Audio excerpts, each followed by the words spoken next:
नमस्कार, मी मनीषा तुम्हा सर्वांचं स्वागत करते आपल्या चॅनलवर.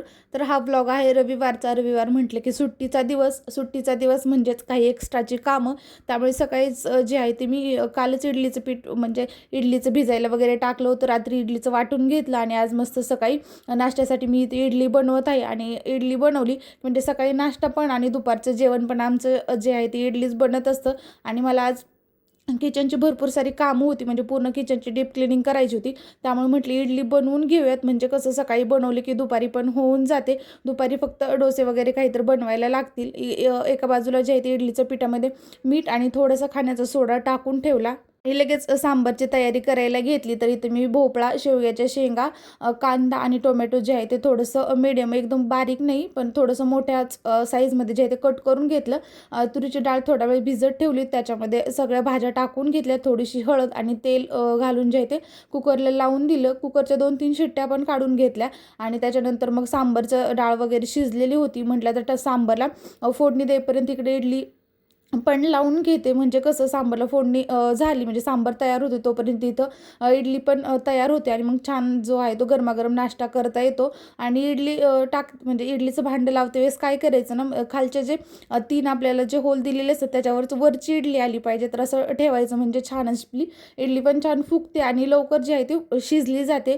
तर एका बाजूला इडली पण लावून दिली, सांबारला पण फोडणी दिली. तर फुल रेसिपी जी आहे ती मी तुमच्यासोबत शेअर केली नाही, कारण खूप वेळा जी आहे ती माझी सांबारची रेसिपी मी शेअर केली आणि खरंच खूप छान आणि टेस्टी असं सांबार झालेलं होतं. फोडणी वगैरे दिली आणि शेवटी त्याच्यामध्ये थोडासा जो आहे तो खिसून गूळ घातला. गुळामुळे गूळ आणि चिंचेमुळे पण सांबारला खूप छान अशी टेस्ट येते. त्याच्यानंतर लगेच जे आहे ते इथं ओल्या खोबऱ्याची जी आहे ती चटणी पण बनवून घेतली. आता सगळ्या गोष्टी ज्या आहेत त्या माझ्या तयार झालेल्या होत्या आणि मी पण आमच्या तिघांनी पण छान असा इडली असली की ऋतूला प्रचंड म्हणजे खूप खुश असतो तो इडली खाण्यासाठी. आणि इथं खूप छान आणि टम्म एकदम जी आहे ती माझी इडली फुगलेली होती. ऋतूचं इकडे खेळायला पण चालू होतं नाश्ता वगैरे झाल्यानंतर. आणि आज मला करायची होती किचनची आहे ते डीप क्लिनिंग. तर भरपूर दिवस झालं करेल करेल म्हणत ते राहून गेलं आणि सुट्टीचा दिवस जो आहे तो अशा कामासाठी योग्य ठरतो, कारण मग सुट्टी नसेल म्हणजे सुट्टी असेल तर दुसरी काही कामं नसतात दररोजची. त्याच्यामुळे जी आहे ती मी आज म्हटलं की आता सुट्टी पण आहे आजचा रविवारी आणि मग म्हणजे जास्त वेळ जो आहे तो देता येतो एक्स्ट्राच्या कामासाठी. म्हटलं पहिलं जो आहे तो समोरचा किचन ओट्याच्या पुढचा जो ओटा आहे तो पहिलं तर क्लीन करून घेऊयात, म्हणजे कसं बाकीच्या इकडला किचन ओटा क्लीन करते वेळेस बाकीच्या वस्तू ज्या आहेत इकडं क्लीन करता येतात. तर आता इथं ना वायफायचं कनेक्शन आहे, त्यामुळे मला पूर्ण पाणी टाकून जे आहे ते असं क्लीन करता येत नाही. मी जे आहे ते कमी पाण्यामध्येच पहिलं तर असं थोडं खालची ओट्याची जी फरशी वगैरे आहे वरची पण स्टाईल्स त्या आहेत त्या अशाच जे आहे ते घासून वगैरे घेते, म्हणजे कमी पाण्यामध्ये पण होऊन जातं आणि इकडं पाणी वगैरे त्या वायफायच्या कनेक्शनवर जे आहे ते जात नाही. तर पहिलंच जे आहे ते छान पूर्ण ओटा जो आहे तो घासणीने छान घासून घेतला आणि ओल्या कपड्यानेच जे आहे ते मी पुसून पण घेते, जेणेकरून म्हणजे पाणी जास्तीचं पडत नाही.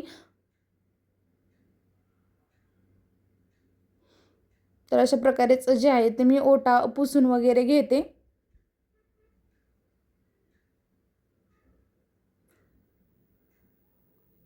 आणि महिन्यातून एक वेळेस जे आहे ते माझी पूर्ण अशी किचनची डीप क्लिनिंग जी आहे ते होत राहत असते, कारण आठवड्यातून पण मी थोडीफार करते पण एवढी डीपली जी आहे ती आठवड्यामधून क्लिनिंग होत नाही. त्यामुळे महिन्यातून एक दिवस जो आहे तो किचनमध्ये द्यावाच लागतो, जेणेकरून पूर्ण गोष्टी पण छान अशा क्लीन होतात आणि कुठं झुरळ किंवा मुंग्या वगैरे होत नाहीत. आणि कसं असतं ना, महिन्याची क्लिनिंग करताना एक्स्ट्राचे जे पण काय आपण वस्तू ठेवलेले असतात कधी कधी आपलं ते विसरून जातो, ठेवतो आणि विसरून जातो. मग क्लिनिंग करते वेळेस सगळ्या वस्तू पण ज्या आहेत ते निघून जातात किंवा त्या वापरल्या जातात, असं होऊन जातं. तर वरचा किचन ओटा जो आहे तो पूर्णपणे क्लीन केला आणि लगेच त्याच्या खालचं जे शेल्फ आहे ती पण मी क्लीन करायला घेतल्यात. इथं जास्त तर जे आहे ते माझ्या प्लॅस्टिकच्याच भरण्या ठेवलेल्या असतात.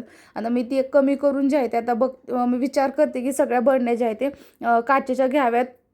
तर भरपूर साऱ्या माझ्याकडे काचेच्या पण बरण्या आहेत आणि सगळ्या गोष्टींची लिंक जी आहे ती मी डिस्क्रिप्शनमध्ये देईन, कारण खूप साऱ्या गोष्टी ज्या आहेत त्या माझ्या किचनमध्ये मी जे मिशोवरूनच ऑर्डर केलेल्या होत्या.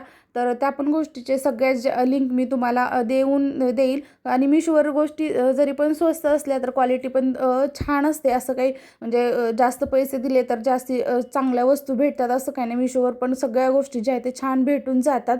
तर इथं भरपूर साऱ्या गोष्टी मी मिशोवरून ऑर्डर केलेल्या होत्या, म्हणजे आत्ता नाही, पण खूप दिवसापासून एक एक गोष्ट जी आहे ती मी घेतलेली आहे. तर त्या पण सगळ्या गोष्टी, जे पण गोष्टी पाहिजे तुम्हाला त्याच्या सगळ्याच्या लिंक ज्या आहे ते मी देऊन देईल. आणि पलीकडचा जो म्हणजे शेल्फ आहे त्याच्यामध्ये सगळ्या माझ्या काचेच्या वस्तू असतात. त्या कधीतरी, कारण इथं किचनमध्ये जागा पण कमी आहे त्याच्यामुळे मी काही वरती वगैरे ठेवत नाही, तर त्या तशाच बॉक्समध्ये ठेवलेले असतात आणि त्या पण पुसून वगैरे मी जागेवर ठेवून घेतल्या.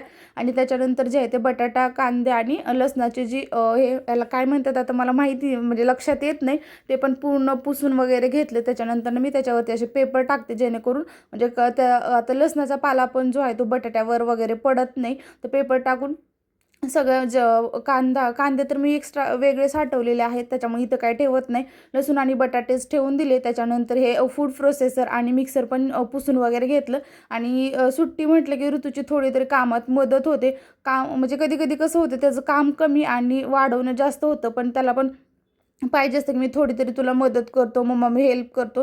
त्यामुळे मग मी पण त्याला जे आहे ते ज्या गोष्टी म्हणजे त्याला करता येतील त्या करून देते. तर वरच्या भरण्या काढायच्या होत्या, तर एक एक जे आहे ते मी काढून दिली आणि त्याने छान प्रकारे जे आहे ते खाली ठेवली. तर खूप छान ह्या पण भरण्या मी मिशोवरून घेतलेल्या होत्या. क्वालिटी म्हणाल तर एक नंबर आहे आणि खूप स्वस्तात मला त्या भेटल्या होत्या. ऑफर चालू होती तेव्हा मी त्या भरण्या घेतल्या होत्या.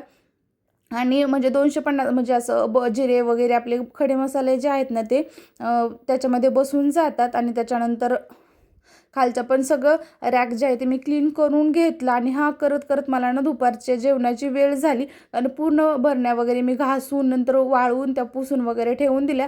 आणि तोपर्यंत जे आहे ते दुपारच्या जेवणाची वेळ झाली होती. मी म्हटलं आता सांबार आणि चटणी तर होती, पण पहिलं नंतर फक्त असे डोसे काढून घ्यायचे होते मला. आणि हा जो आहे तो लोखंडाचा तवा, त्याच्यावरती खूप छान प्रकारे जे आहे ते डोसे निघतात. तर पटकन मी आमच्या तिघांसाठी पण डोसे बनवून घेतले आणि छान असं नाश्ता वगैरे केला. त्याच्यानंतर एवढे सारे भांडे म्हणजे इडली जर बनली ना तर घरात म्हणजे दररोजच्या भांड्यापेक्षा जे आहे ते दुप्पट भांडे पडलेले असतात. आणि एक दोन डबे पण होते ते पण घासून घेतले. एवढे सगळे भांडे वगैरे घासून घेतले. आणि आता बाकी राहिला होता हा किचन ओटा. तर हा किचन ओट्यावरचे जे पण म्हणजे काचेच्या चहा साखरचा डब्बा वगैरे आहे जो तुम्ही रात्रीच क्लीन केला होता, त्यामुळे एक काम माझं कमी झालेलं होतं. पटकन जे आहे ते भांडे वगैरे घासून किचन ओटा पण पुसून वगैरे घेतला. कारण हा जर किचन ओटा क्लीन झाला ना तरच बाकीच्या गोष्टी ज्या आहेत पूर्णपणे क्लीन झाल्यासारखं वाटतं. कारण हा मेन ओटाच क्लीन करणं महत्त्वाचं असतं. त्याच्यानंतर पूर्णपणे म्हणजे वरच्या टाईल्स वगैरे सर्व जे आहे ते मी कालच धुवून घेतल्या होत्या. आणि तो पूर्णपणे जे आहे ते माझं आता किचन क्लीन झालेलं होतं. आणि घरात म्हणजे सगळी क्लिनिंग केली. तर त्याच्यानंतर मी आणखीन एक वेळेस म्हणजे सकाळी तर आंघोळ केलेलीच होती, पण आता सगळं काम झाल्यानंतर पण मी एक वेळेस आंघोळ वगैरे केली. आणि त्याच्यानंतर मग भांडे पण पूर्णपणे जे आहे ते सुकलेले होते. म्हटले चला आता वेळ आहे तोपर्यंत सगळे भांडे वगैरे जागेवर लावून ठेवूयात. तर हे आपण किचनच्या म्हणजे चमच्याचं स्टँड वगैरे ते पण मी सगळं धुतलेलं होतं. हे पण जर हे मी ऑनलाईन नाही घेतलेलं, तर हे मी लोकल शॉपमधून घेतलं होतं. तर याच्यासारखी म्हणजे सेम प्रोडक्ट असेल तर त्याची लिंक पण मी देऊन देते. आणि त्याच्यानंतर मसाल्याचा डब्बा वगैरे पण मी जे येतं इथं भरून घेते. कसं होतं आता आज जर भरून ठेवलं तर 8 दिवस त्याच्याकडे काही बघायची पण गरज पडत नाही. आणि आजच मी मसाल्याचा डब्बा वगैरे घासून पूर्णपणे क्लीन करून घेतला होता. तर इथे माझा मसाल्याचा डब्बा वगैरे पण छान असं भरून झाला. आणि किचन क्लीन असेल ना तर म्हणजे एक वेगळंच काहीतरी खूप छान असं फिलिंग येते. आणि या भरण्या तर याच्यामध्ये ना पूर्णपणे माझ्याकडे एकूण 6 भरण्या आहेत त्या. तर त्याच्यामध्ये फक्त मी जे आहे त्या डाळी ठेवलेल्या असतात.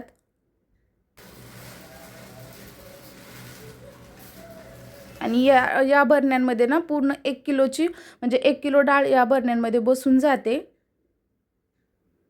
आणि प्रत्येक भरण्यामध्ये ना मी असं म्हणजे एक छोटे-छोटे मी डीमार्टमधून छोटे ग्लास आणले होते मापाचे, तर ते ठेवून देते.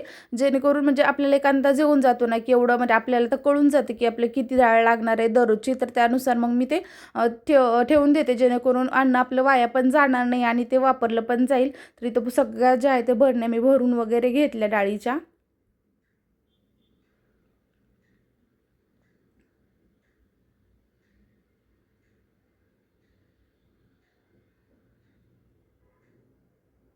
तर इथं पूर्णपणे जे आहे ते माझं खूप छान आणि क्लीन असं किचन झालेलं होतं. तर तुम्ही पाहू शकता पूर्णपणे सगळी माझी किचनची जी आहे ती क्लिनिंग वगैरे झालेली होती. तर खूप छान आणि एकदम म्हणजे पॉझिटिव्ह जे आहे ते किचनमध्ये वाटत होतं. आणि दुसऱ्या दिवशी मला किराणा पण भरायचा होता, त्यामुळे मग आजच किचन क्लीन करून घेतलं.